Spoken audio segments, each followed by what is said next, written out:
Kolesterol merupakan jenis lemak yang digunakan diproduksi oleh hati, kemudian diperlukan oleh tubuh. Meski begitu, kadar steroid yang dimaksud tinggi mampu membahayakan kondisi tubuh. Berikut adalah tanda-tanda atau gejala lemak darah tinggi yang dialami oleh wanita, seperti dilansir dari Times dari berbagai sumber. Nyeri dan juga pegal. Timbulnya rasa nyeri lalu pegal pada bagian tubuh tertentu merupakan salah satu tanda atau gejala lipid tinggi pada wanita.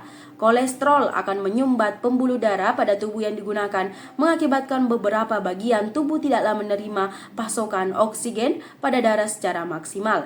Jika demikian, badan akan merasakan pegal serta juga nyeri di dalam bagian tertentu seperti kaki juga tangan. Kepala pusing. Kepala pusing termasuk gejala individu wanita mengalami lemak darah naik. Pusing merupakan salah satu jenis sinyal yang diberikan oleh tubuh ketika untuk memberitahu bahwa tubuh kekurangan oksigen dari darah yang tersebut mengalir tiada lancar dikarenakan tersumbat kolesterol. Nyeri dada. Gejala lemak darah tinggi pada wanita ini akan muncul atau dirasakan ketika steroid menyumbat pembuluh darah yang dimaksud mendistribusikan oksigen dari dan juga menuju jantung. Biasanya nyeri dada hanya sekali terjadi sebentar atau sementara, tergantung bagian pembuluh darah mana yang mengalami penyumbatan. Nyeri pada dada juga mampu menjadi gejala penyakit jantung. Jika gejala ini dibiarkan, penderita dapat terkena serangan jantung bahkan stroke, yang mana pastinya membahayakan nyawa penderita. Pendapat meredup atau gelap. Gejala lipid tinggi ini disebabkan oleh tersumbatnya aliran darah pada bagian mata, sehingga kinerja mata tidaklah maksimal. Mata akan mendadak meredup, berbayang, atau bahkan tanpa peringatan gelap. Ditambah bagi wanita yang tersebut sedang mengalami menstruasi, gejala yang mana didapatkan bisa jadi lebih lanjut parah dari yang mana biasanya dirasakan. Aspek kesehatan reproduksi pria sekarang ini sudah pernah menjadi faktor penting menjaga kualitas hidup dan juga kesejahteraan secara keseluruhan. Organisasi Kesejahteraan Planet baru-baru ini mengungkapkan bahwa infertilitas telah terjadi menjadi hambatan global yang tersebut mempengaruhi sekitar 1 dari 6 pasangan di tempat seluruh dunia.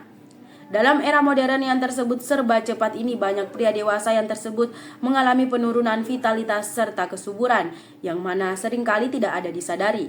Zat-zat seperti zat perkemudian polyfluoroalkyl, material nano, pestisida, lalu senyawa mengganggu endokrin menjadi perhatian utama. Zat-zat ini tersebar luas pada produk-produk sehari-hari seperti sabun, sampo, bungkus makanan, botol air, lalu barang-barang konsumen lainnya.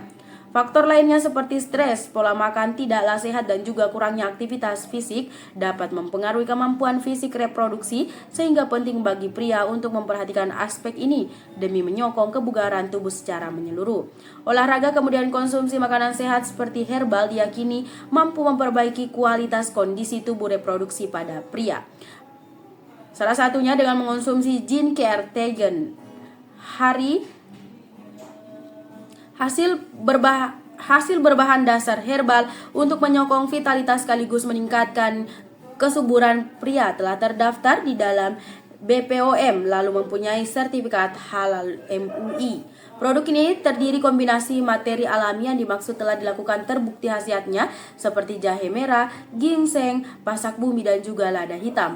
Setiap material memiliki peran unik seperti jahe merah berfungsi sebagai penghangat lalu meningkatkan sirkulasi darah.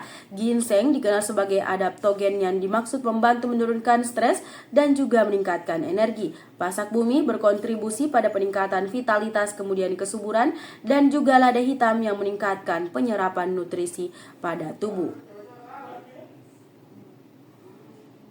Liam Payne sudah mengalami beberapa kesulitan kesehatan.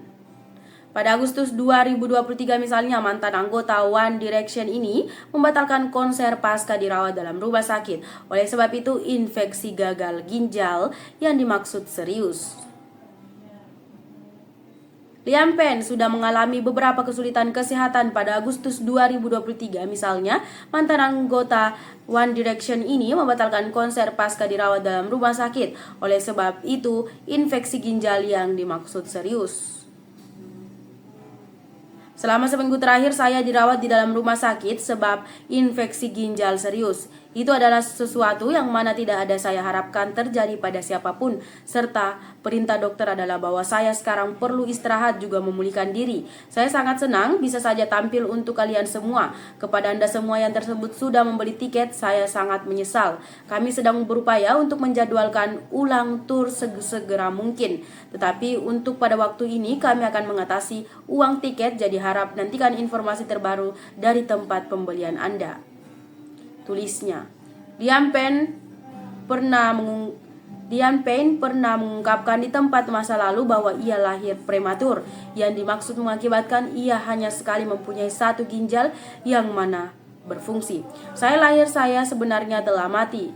Saat saya lahir, saya sebenarnya telah mati, ungkapnya pada buku One Direction 2011, Dare to Dream, Life as One Direction. Dokter tidak ada bisa saja mendapatkan reaksi apapun dari saya. Jadi saya harus disadarkan, lalu meskipun tampaknya saya baik-baik saja, ada hambatan yang mendasarinya, ujarnya. Ia mengungkapkan bahwa sejak usia 0 hingga 4 tahun ia mengundurkan diri dari masuk rumah sakit hingga diketahui bahwa salah satu ginjalnya tak berfungsi dengan baik.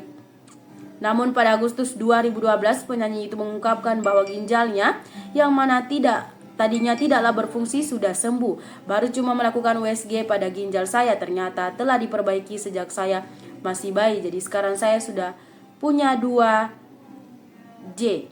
Tulis Liam Payne. Tidak jelas beritanya. Ryan Karsten, kreator konten inspiratif, baru-baru ini menanggapi tren tersebar luas mengenai konsumsi gula yang muncul dari konten Stitch. Dalam tanggapannya, Ryan membenarkan bahwa tubuh manusia memang benar membutuhkan gula. Namun Ryan menegaskan bahwa konsumsi gula berlebihan dapat berbahaya bagi kesehatan, khususnya di konteks meningkatnya persoalan hukum penyakit gula pada waktu ini. Menurut Ryan, walaupun gula menjadi keperluan tubuh, bukan berarti kita harus terus-menerus mengonsumsi gula di jumlah keseluruhan banyak. Ryan menyarankan alternatif yang lebih lanjut sehat, yakni mengganti gula biasa dengan gula lontar. Gula lontar yang mana berasal dari pohon lontar dianggap sebagai pilihan yang lebih banyak alami, serta memiliki zat yang lebih besar aman bagi kesehatan. Namun Ryan juga mengingatkan bahwa pembaharuan pola makan hanya tidak ada cukup.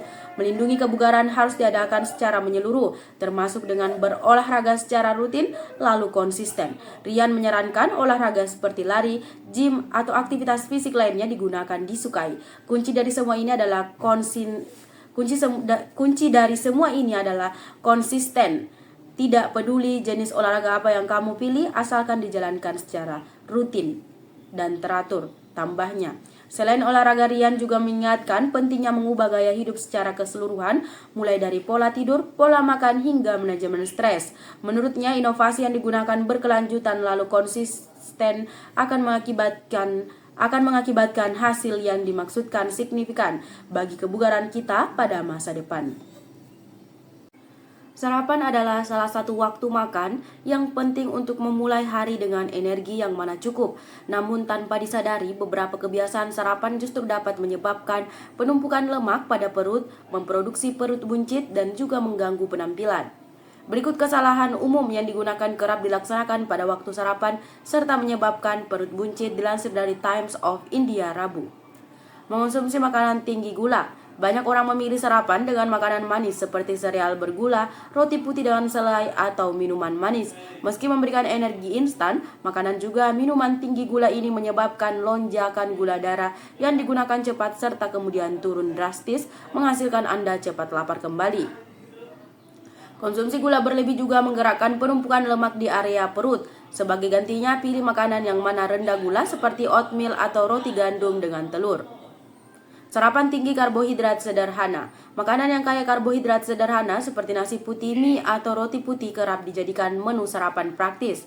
Namun, jenis karbohidrat ini cepat diubah menjadi gula pada tubuh dan juga menyebabkan peningkatan kadar insulin yang memicu penyimpanan lemak di dalam perut. Untuk mengurangi perut buncit, disarankan memilih karbohidrat kompleks seperti biji-bijian utuh, kacang-kacangan, atau buah-buahan yang digunakan kaya serat.